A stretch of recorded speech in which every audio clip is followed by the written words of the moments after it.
আপনারা টাইটানিক জাহাজের নাম শুনেছেন? টাইটানিক জাহাজের 8 গুণ 10 গুণ বড় একটা জাহাজ আছে, আইকন অফ দ্য সি, আমি দেখে এসেছি। রয়্যাল ক্যারিবিয়ান দেখে এসেছি। সাগরের সামনে জেটিতে যখন দাঁড়ালাম, জাহাজটা যখন যায়, আমার মনে হচ্ছে একটা শহর, গোটা শহর, the entire city is floating on the water.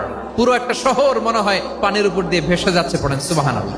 এই যে আইকন অফ দ্য সি, এই ক্রুজ, এই জাহাজটা, এটার ভেতরে স্টেডিয়াম আছে, সুইমিং পুল আছে, শপিং মল আছে, রেস্টুরেন্ট আছে, ক্লাব আছে, 3000 4000 রুম বিশিষ্ট, কক্ষ বিশিষ্ট হোটেল আছে। এই সবগুলোর নিয়ে এগুলো চলে সাগরের দোলার মধ্যে, জলোচ্ছ্বাসের মধ্যে। এই সাগরের ভেতরে এই জাহাজগুলোর ভাষায় রাখছে কে? গত মাসে আমার জাপান সফর ছিল। এই যে বাংলাদেশে যে গাড়িগুলো চালান, বেশিরভাগ গাড়ি আসে কিন্তু জাপান থেকে। হাজার হাজার গাড়ি একটা জাহাজ বহন করতে পারে, হাজার হাজার গাড়ি।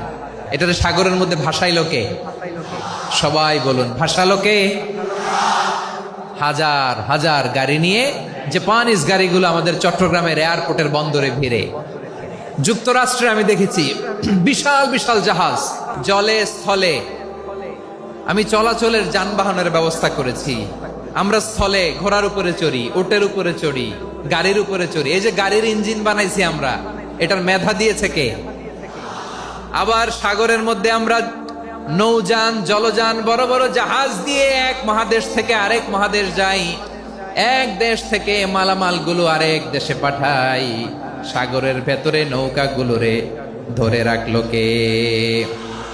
ওয়াল ফুলকিল্লাতী তাজরি ফিল বাহরি বিমা ইয়ানফাউন নাস। মানুষের উপকার আছে এরকম সরঞ্জামাদি নিয়ে সাগরের উপরে বিশাল বিশাল জলযানগুলো চলে। এগুলো ডুবে যায় না, কাত হয়ে যায় না, পড়ে যায় না।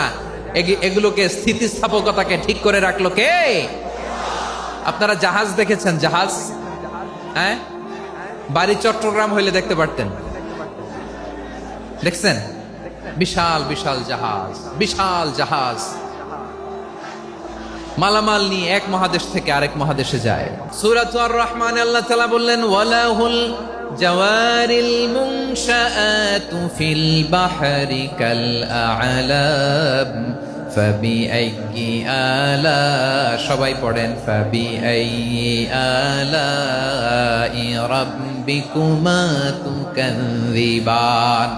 পাহাড় সম বড় বড় জাহাজগুলো মাল বোঝাই করে সাগরের মধ্যে ভেসে বেড়ায়। এগুলো দিয়ে মালামাল বহন করা যায়।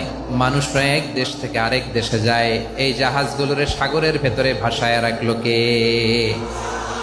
এই আয়াতের ভেতরে আল্লাহ তাআলা সূরাত বনী ইসরাঈলের এই চমৎকার আয়াতের ভেতরে আল্লাহ তাআলা বেসিক্যালি মানব জাতির প্রতি তার 4টি স্পেশাল অনুগ্রহের কথা বলেছেন। কয়টি?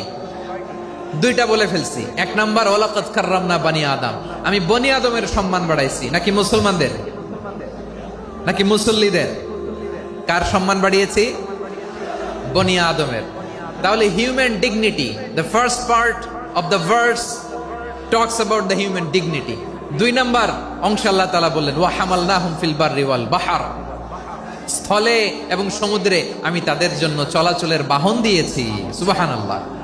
তার মানে smooth movement on land and sea, জলে এবং স্থলে যাতে আমরা স্মুথলি মুভ করতে পারি আল্লাহ তাআলা দিয়েছেন।